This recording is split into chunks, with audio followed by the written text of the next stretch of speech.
Good afternoon. My name is Russell Joseph, and this is my DSM-5 diagnosis and treatment plan of my clinical patient, Rujo. Now, I have been with my patient for the last 4 years. He is 35. He just did an 11-year bid because he was selling drugs and he did have some problems at home with the mother of his kids.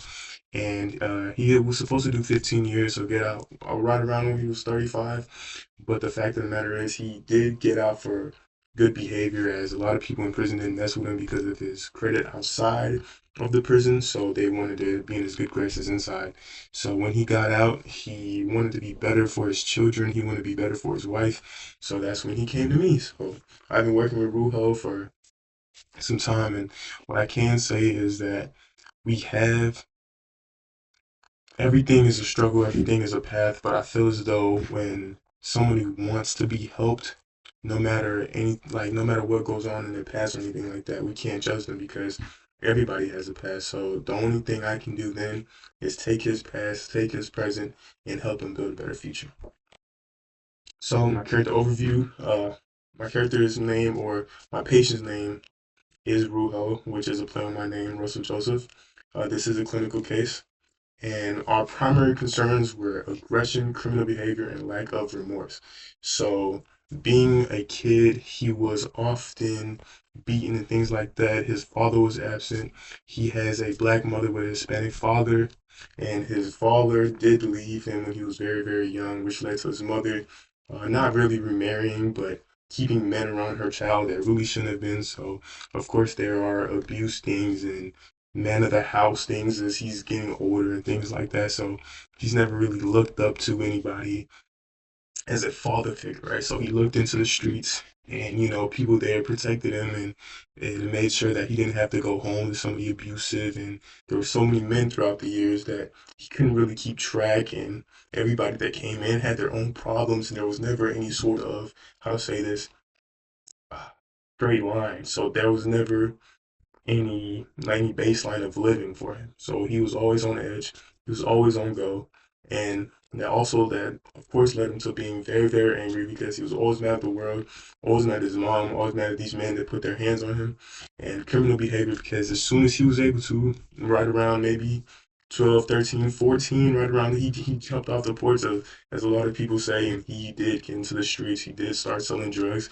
He did start hitting licks and things of that nature. So it was brought up with him from a very young age because that's all he knew. And of course, lack of remorse. He doesn't really care, or he didn't, should I say, really care what he did to people because at the end of the day, it was always all about him and all about how he could further himself and get his money and make his product sling a little better and things like that because there was no remorse for him, so why would he show remorse to the world? When he was crying and he was getting beat up and he was just so mad at the world, there was nobody coming to save him, so why would he sit there then and try to save the world? Right. So his background and history, I just told you a little bit about that. So he did come from a low income household.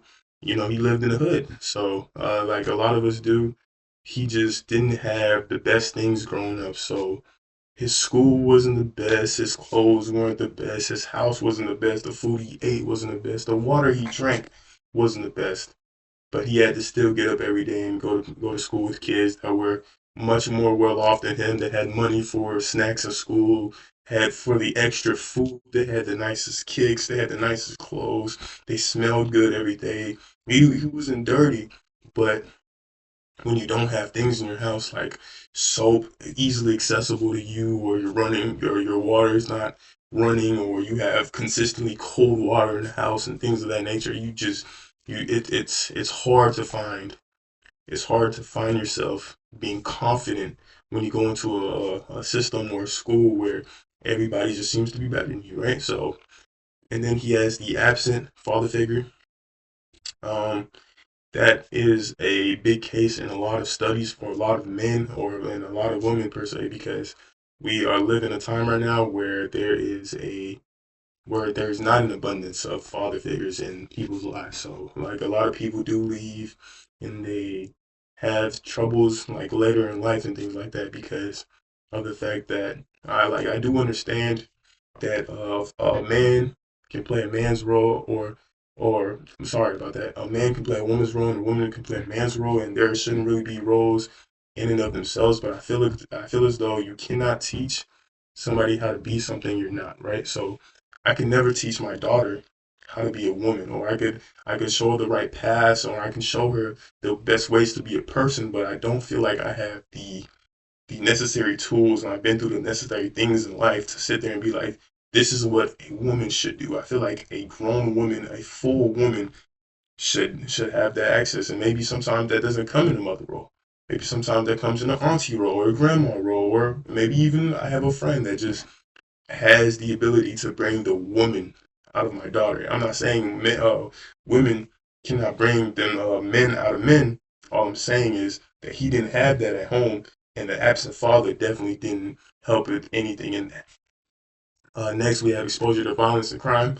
Of course, as little as 12, he was slinging rock, he was selling weed, he was just getting into fights and just being mad at the world, but also making sure to protect himself. So, as soon as he started going outside and hanging with these guys, the guys inside didn't mess with him as much because he had people that would handle them when they would go outside. So he didn't care about any of these dudes his mom was bringing home anymore, or if they were there to put his hands on him, because now he had a gun. He had a gun. He can go outside. He's calling shots now. He's maybe doing low level deals, but to him he feels like he's on top of the world because he's never experienced this type of brotherhood ever in his life. He doesn't have any siblings, and of course he hadn't had that connection with his dad. So this is all he knows. Then we have family instability and neglect. His mom, again, man crazy. So she didn't really take the best care of her son. I wouldn't wish this on any parent because I understand being a parent is already hard enough, but I feel like a lot of parents don't see how their actions really affect their children, right? So we see a lot of the times where people will be like, "Well, I never did that to you," or "Do you? I can't believe you thought of something like that." Well, you don't understand. Like people truly don't understand what it's like to hear something as a kid or to be growing up, and this is how like your parents is how you label yourself when you're growing up. So if he labels himself as somebody who doesn't have stability, who's always neglected, who nobody cares about, of course when he gets older, wow, of course he wouldn't care about anybody else. And those are just some of the things we're fighting with. Uh, these are our presenting problems. He had repeated criminal behavior, of course, aggression and violence that people, the older you grow, the bigger you get, and the just, I guess with time, like time doesn't heal everything, like as people say. So if something really hurts you, no amount of time can help. No amount of time has ever gotten somebody over a heartbreak. You may find somebody new, and it may like shield it a little bit, but anytime you think of the person, your heart hurts a little, and it's not your fault. It's just human nature, right? So it's hard to just make somebody just be like, okay, well, just stop the way you're thinking. Just stop the way you're thinking because that's not how it has to be. But for them, it is how it has to be. This is how it always has been. So they can't just switch up for you, right? Impulsivity. He does not think of other people, or he had not thought of other people, even the people that he's starting his new family with, right? So he's having this new family, but the fact of the matter is, he's not he's not at all in any sense putting them first, right? He's always putting himself first. He's like, well, I have a baby, but I still gotta sell this dope though. You know what I'm saying? I got the money for my kids, but all these women still want me. So it's always just whatever, like, it's just on like maybe not even nonchalantness, but more so just he just doesn't care. He just doesn't have the mindset to just care about somebody, right? So of course then there is disregard for authority and laws, right? So of course when you're selling weed, when you're doing criminal activities, there has to be a point to where you don't care about the repercussions of anything that you're doing, because a lot of things he used to do, including murder, which he didn't get charged for, of course, which is why he could get out for it. Um, good behavior and things like that. He did disclose that to us, which we cannot disclose with the police, but that is okay. But he does have a disregard for authority and in all laws. He tends not to follow anything. He says that people cannot tell him what to do because not only is he a grown man, but he is his own man. So there's always going to be lawlessness in his life, and there's no shutting him down. And anybody who comes at him as if they are a father figure, or if there's or somebody trying to correct them, he'll always correct them first because he's never had that in his life. So then there's the lack of empathy and remorse. We can see that because even in his own family, he doesn't respect them. He doesn't. I'm not saying he doesn't care about them at all, because there has to be some sort of love, even if people aren't on good terms. I feel like to really have a family with somebody, or to really have that level of intimacy with somebody, there has to be some sort of love or attraction there at some level. Maybe it's not the highest, which it should be, but there's some sort of attraction there that keeps somebody close. And even if it's not love, maybe it is respect, or maybe it is it's like just something somebody else has that they just need in their life, that they're willing to create life with, right? So, but in his case, in Rubo's case, he doesn't. He does lack a lot of empathy, and he doesn't see the wrong in what he does, because at the end of the day, people were doing him wrong, and they didn't see anything what they were doing to him. So, uh, his DSM-5 diagnosis is antisocial personality disorder. That makes perfect sense, as he really wasn't the type of kid to, before he started going out, he really didn't talk to anybody about his problems. I mean, really, who could he? Who could he talk to about, So he would go to his mom, and his mom would tell the boyfriends and things like that, and the beatings and the abuse would just become worse. The random punches in the chest, random knocks in the back of the head. Um, he was pushed down some stairs. These aren't things that kids should go through, because these are signs of abuse. There's a fine line. I feel like every child knows there's a fine line between discipline and abuse.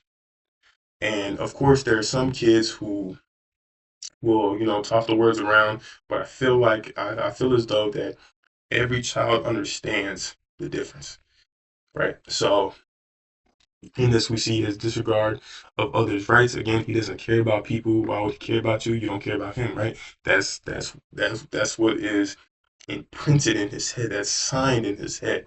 So why would I do for others when others didn't do for me, right? He has a tendency to be untrustworthy and very impulsive. Of course, he has a bad tendency to just lie and to try to get his way. He's very manipulative. So in jail, per se, he was stealing people's food. He was he was just he was just a bully, the same type of guy he was when he was on the outside world. So it's not like, even in the jail actually, he was actually in prison calling hits. So it's not a guy that you can really put anything past, because like in any way, he will get whatever he needs done, he will get done, because this is the type of person he is. This is the type of person he feels like he has to be, right? So he's irritable and aggressive. He's very, very short tempered, and we did have some problems with him when he first came in. Um, he didn't like to hear about himself, right? And one thing about my therapy style is that I'm very, very honest, and I will tell you things that you would not like to hear, because that is the only way you will grow. If you don't see how your actions not only affect other people but yourself as well, then you will never see the true impact of the therapy. So I try not to give him some sort of, I don't know. I don't try to irritate him in any way or cause any aggressive outbursts, but there are times where we have to be honest with him, and he just, at first, he didn't react in a way that was suitable for, let's say, a smaller therapist to handle. So we had to make sure he was always in the right headspace, and we had to make sure our talkings and our speeches and things like that didn't mess with his mental as much. We were trying to touch his heart more so, but once you touch somebody's mental before their heart, I feel like that's where the aggression comes in, because they go into like defense mode. So then they're trying to fight you and start instead of trying to talk, right? Again, his lack of remorse. He is not the one to be saying sorry. He is not the type of guy to just be like, I messed up. If he messed up and you were hurt because of it, you were probably in the wrong place at the wrong time. He has nothing to do with you, and you have nothing to do with him. So there is no point of him telling you he's sorry. There's no point of him bringing you your flowers or anything like that because he just doesn't care. And there's failure to conform to social norms, right? So even I feel as though having a child and having a mother to your kids is the most socially normal thing anybody does. I feel like for a lot of people that is the end all be all to have their person and to have their children and have their family.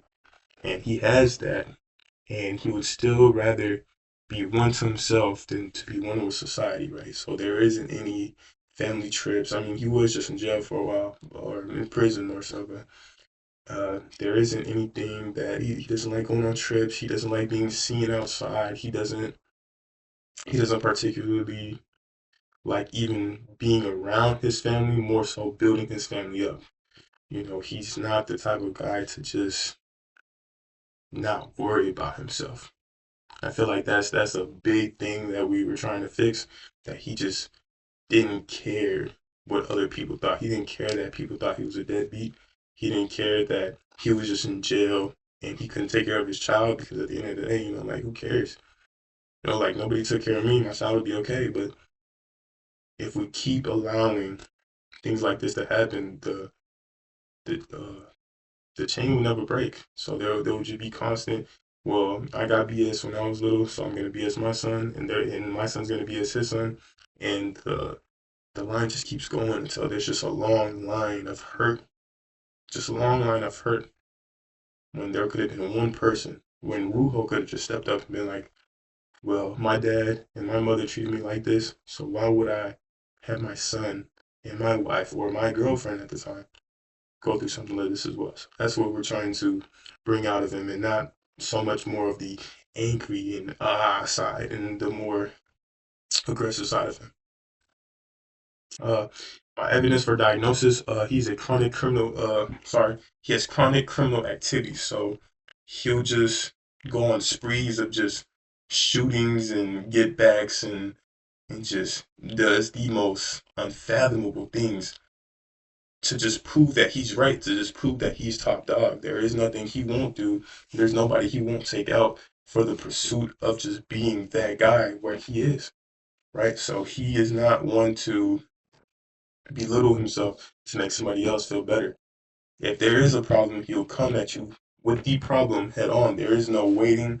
There isn't any time for him, because when he gave people time to fix themselves, it was always something different. There's something came up, or he didn't like how they changed. So he's first to do everything when it comes to criminal activity, right? He's consistently in it. He is part of him. It's like a part of his heart. He can't go outside without committing a criminal act, right? He's again, he has very violent and aggressive behavior. I think that just comes with everything that we've talked about, of course, right? So he's just not he's not always in the best headspace to really say what he wants and say what he needs. So he tends to just block everything out and just attack and be again on attack mode instead of defense mode.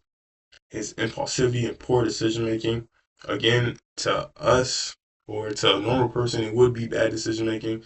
But again, he's just doing things that keep him on top or keep him from being hurt. I feel like that was the main thing that he came in for. He just wanted to stop being hurt, because nobody wants to continue a cycle of hurt, because everybody understands that we don't all come from the same place, right? We don't all come from the same place, and everybody has a past. Everybody has a past, but we shouldn't let our past continue to eat up at us and destroy our future, because we can. And I understand this is a big thing to say to somebody, especially after not going through the same thing they go to say to somebody, hey, you need to work past this. Telling somebody that you need to do something, or that they should do something, is not the best way to get them to forget about the past, because you don't understand what that imprinted onto them. Everybody has something from the past that they will never forget, and trying to get somebody to forget something in the past that has such, just like, that holds such a big weight on them, is not the end all be all in this case, right? He also has lack of any remorse or guilt, and unstable and destructive relationships. This goes for everything, right? So He leads with an iron fist. So anybody who wrongs him, or let's say somebody were to, I don't know, not be doing the right things when it comes to his squad or anything like that, he'll deal with them accordingly. He doesn't have a very good relationship with his mom, of course, none with his grandparents, no uncles, aunts, anything like that. And he definitely doesn't have a good relationship with his family. Developmental factors, again, he had childhood trauma and neglect. He had exposure to criminal environments. He had a lack of positive role models, which is a very big thing because the only role models he's seen after he was being beat were the ones that were going to come into his house and beat the person who was beating him. And what they did was take him out to the streets and just had him do their bidding. So it wasn't really as if they were positive role models. They were role models, yes, because at least they weren't putting their hands on them, but abuse is a two-way street because it doesn't always have to be physical. So they were abusing him in a different way by helping him out in another. And I don't think that for a child that really works out in the best way because eventually you'll grow up and believe that if I don't if someone's gonna do something for me, they're gonna expect something back, right? So and he has reinforcement of antisocial behavior over time. So through time, he didn't get better, right? He became more closed off.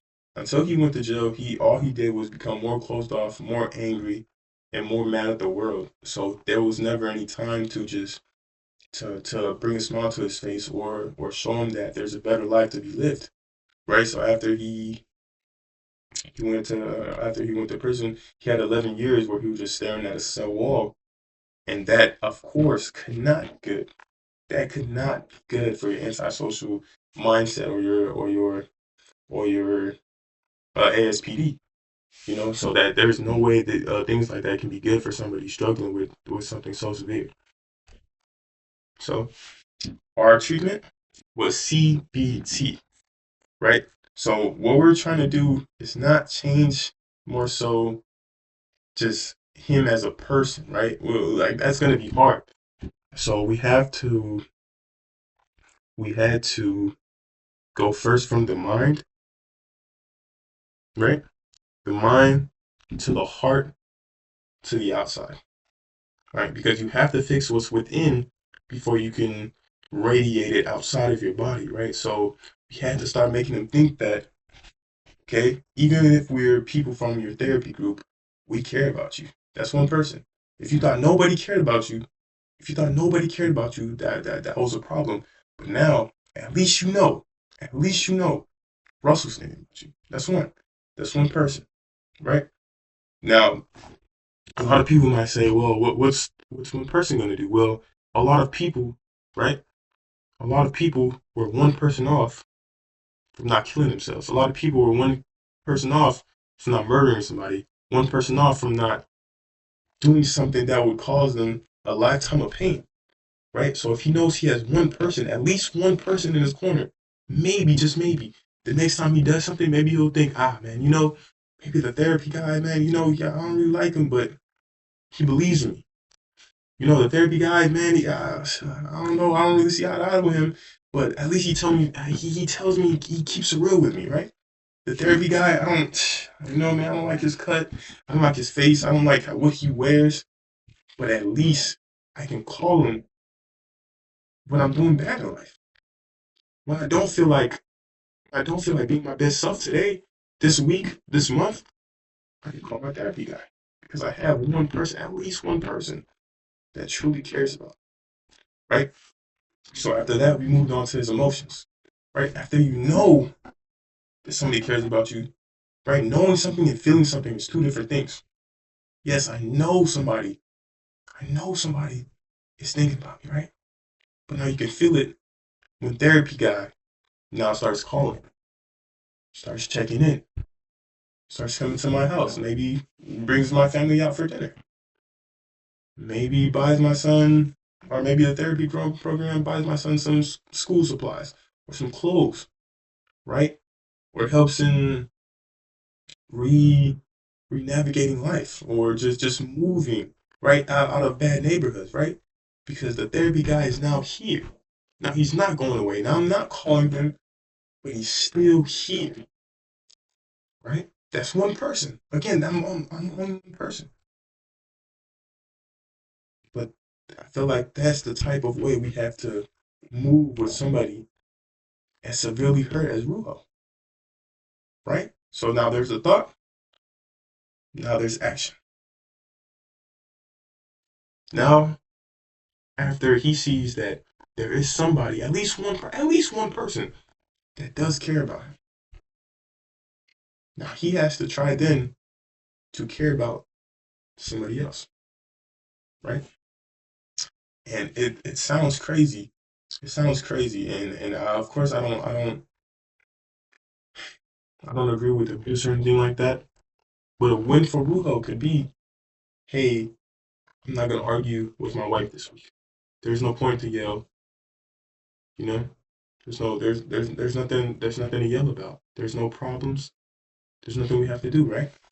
Well, or for this whole week I'll take my son to school, and it sounds crazy. It sounds like these are things that everyday people do, but you know what I'm saying. For this whole week, I'll wake up early to make sure I see my son walking to school, just to show my son like, hey, like I got you, like I'm gonna be there for you. I'm gonna bring my wife some flowers to show her that I care about her, or I'm gonna take my family out. Maybe it's just a walk to the park, man, just to get some sunlight, just to get some good fresh air, just to show them that you know that I want them around. I want to see them better. That I want to see them be with me and not away anymore, right? So secondly, we have to change the distorted thinking. That's what I just said, right? So the whole point is not just to change who he is inside, but change the type of person he is outside as well. And again, that cannot come if he first does not think that anybody in life cares about him. Right? That was his whole thing. Like, you know what I'm saying? Oh man, oh man, Doc. Uh, you know, all I've ever done was get beat. I've never known love. Mom has never sat with me while I cried. Or she's never told me that everything was going to be okay. So how could I then go to somebody else and be like, okay, well, everything's going to be okay because nobody's ever done that for me. Nobody's ever cradled me and told me everything was going to be okay. When I came home crying, I got a punch to the chest by a dude I didn't even know. I'm getting punched in the chest by a dude who's slapping my mom, and she believes that's okay because at least she's bringing some money around sometimes. Well, we have to stop and thinking about that because not everybody's going to be like that. You have a wife at home that when you do cry, when you do come home angry, you can't lay on her.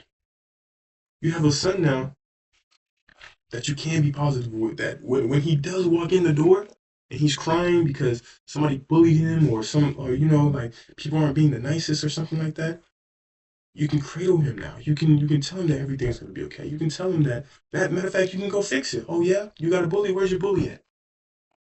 Let's go see your bully. Let's go see your bully's dad. Let's go see if your bully's dad wants to bully me.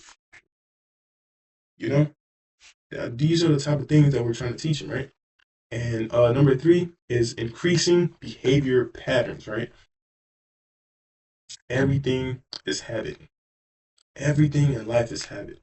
You waking up is habit. You taking a shower is habit. Brushing your teeth is habit. Getting dressed is habit.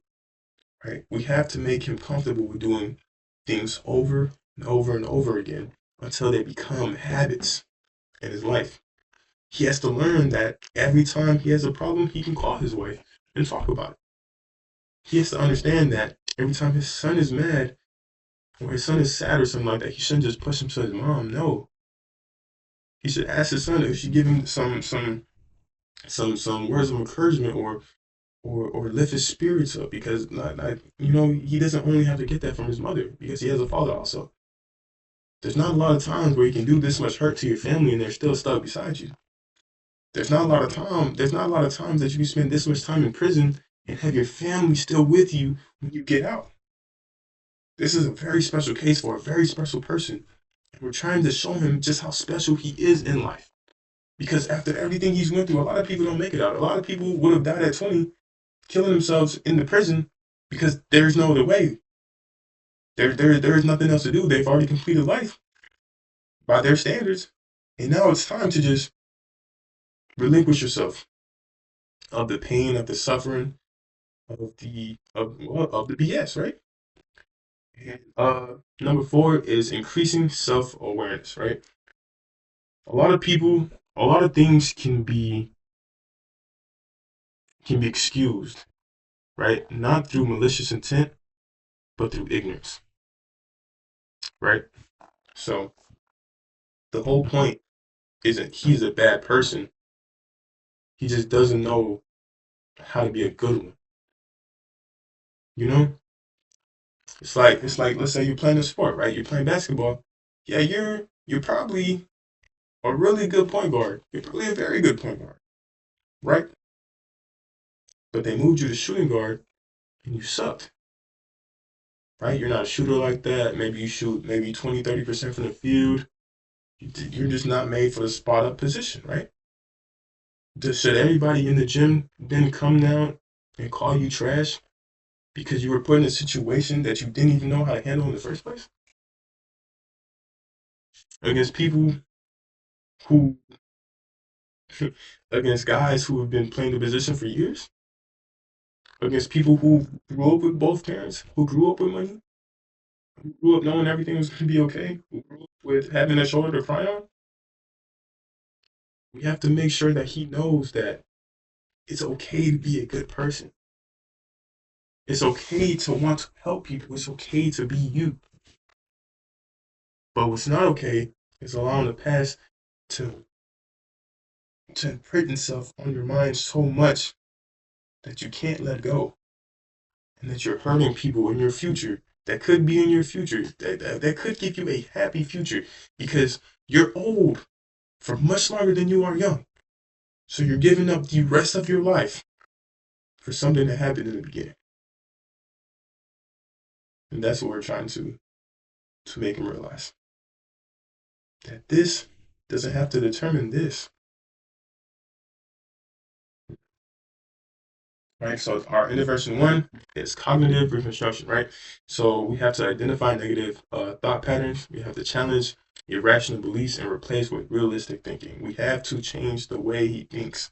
We have to rewire his brain. It's hard to rewire somebody's pain when it comes from abuse, when it comes from a place of bad or negative energy. It's so hard to dig somebody out of a hole that they didn't put themselves into. You're digging somebody out of a hole, or you're asking somebody to dig themselves out of a hole, and they never had a shovel in the first place. So they're trying to sit there and navigate something that they have no prior knowledge of because everything is just so new to them, right?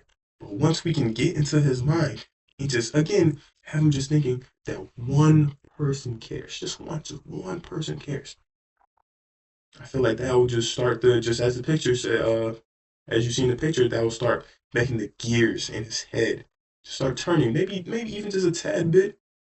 Maybe you'll see an elderly person in the store and let her go in front of him because she has one item. It's just little things like that that just shows that something is changing, right? And this is not who he truly is. Right? Intervention two, behavior activation. So we'll increase positive structured activities, reduce isolation and impulsivity, build routine responsibility, and encourage pro-social behavior. So again, this is just changing his outside view, right? How people see him from the outside. Because right now, all people see him as is this terrible guy. All he does is do bad things. And I understand the hood gets a bad rap, but it gets an even worse rap when you have somebody that's consistently selling drugs, beating on women, and just neglecting life, right? So it's hard to paint a good picture of people with color when this is what other people see, right? Um, we had to encourage him, or we have to encourage him to just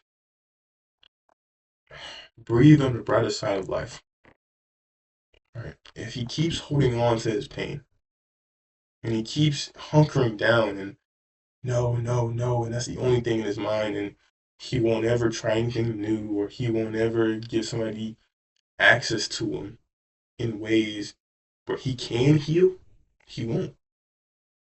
right? If he stays by himself, it doesn't matter what you do. If you stay by yourself and talk to nobody, you're going to be antisocial.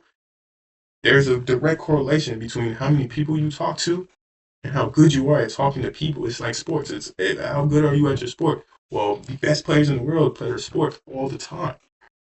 LeBron, if you look me in my face right now and tell me that LeBron, right, has never played an extra game of 505 pickup at the park, I'll tell you you're lying. Because basketball is something he does all the time, right? Basketball is something he does all the time. So he's going to be the best player at basketball because he plays the best type of basketball all the time. If you're consistently just being lonely, you're going to be good at being by yourself. You're going to be good at just listening to your own thoughts. And nothing is more dangerous than leaving somebody with their own thoughts, you know, a disorder or not. And our treatment rationale is targeting patterns that are driving his behavior, building impulse control, encouraging accountability, and improving decision making. Right? Um, why does he come home and instantly start conversations with his girlfriend? Right? What triggers him? Right? What sets him off? What makes him a mad person? What makes him what? Because again, we could sit there and be like, okay, well, it's his past, right? Cool, that's fine. We all know why it's happening, right? But why is it continuously coming up in the present? Yes, we understand he's not healed from it, but we want to try to see if there's something that is done to him first, or there's something that reminds him of the mindset he wants to be in or has to be in for that to then come out, right? So that's how we're targeting his terrible patterns. We're trying to see how we can make it so that when he comes home, he's a little happier. When he goes to work, he's a little happier. When he's with his family, he's just a tad bit more happy. That's all we're trying to do. We're not trying to completely reinvent who he is. No, we're trying to make sure that he can just be himself, right? Putting impulse control. He has to understand that he doesn't need everything right now, and everything doesn't have to go his way all the time, right? There's 8 billion people in the world, and there are just a lot of problems that can be caused because you disagree with all 8 billion and believe all 8 billion should conform to how you think. You're eventually gonna meet a guy who doesn't care that you went to prison or da da da da da. All he cares about is that he's also one against 8 billion. Now you're 1v1 with a guy that thinks exactly like you, who's just as tempered, who has an even worse past, and that doesn't care that you're sitting there right in front of him, and that could just cause terrible. That just cause terrible actions, right? Because now you're putting yourself in a situation where you didn't even have to be in the first place, right? Next, we're going to be encouraging accountability, right? So the fact that he can wake up every day and be around his kids and his family is a plus, right? Again, things that we see as everyday things. Just I like for a person like me going to see my mom every day, or me going into her room to check on her. That's something I do every day. So somebody doesn't have to tell me that that's a good thing, right? Nobody has to tell me that this is something great that I'm doing, right? But let's say again, I keep going back to sports, right? But when you're learning something new, or like let's say an instrument, right? You get good points for playing things well, right? And even when things don't go your way or you don't play the note right, they don't just yell at you. No, they teach you how to do it so the next time you can play the note correctly. And then what happens? You're encouraged. Good job. Good job. You took care of your family very well this week. Again, it sounds crazy, right? Okay. You, your wife's happiness was at an all-time high this week. Good job. Your son's happiness, all-time high this week. Good job. They're reporting that your at home life is much better. Good job. You're not coming from work higher drunk. Good job. It's about the little things, right? Because if we try to change his mind in a grand way, he's just gonna look at us like we're just trying to attack him again. And that's definitely not what we want. And that's what we have improving his decision making. The one thing that you can't really tell people about is what decisions they make, right? Because even if they lie to you about it after, the decisions people make are decisions they make maybe planned or more so for Rujo in this case, right? It's more so just things he does again impulsively. So we have to make sure that he knows that he doesn't always have to just have an idea, boom, let's do it right now. He has to also think about the people he could be hurting and the life that he could be leaving behind if he chooses to act stupidly, right? We have to ingrain that into his brain that there's more to live for now than there ever has been in his past, and that he should cherish that instead of relying on who he once was. So, in conclusion, Rujo does meet the DSM-5 criteria for ASPD. He has a pattern of antisocial behavior. He has strong environmental influences, and CBT is the recommended treatment for him. I feel like in all this, the best thing to do for him is just be there, right? Be somebody he can talk to, be somebody who will listen, and be somebody who cares first and foremost before we start any type of treatment. He just has to know that in this great world, in this big world, in this gigantic world that we live in, that at least one person does care about him. Thank you.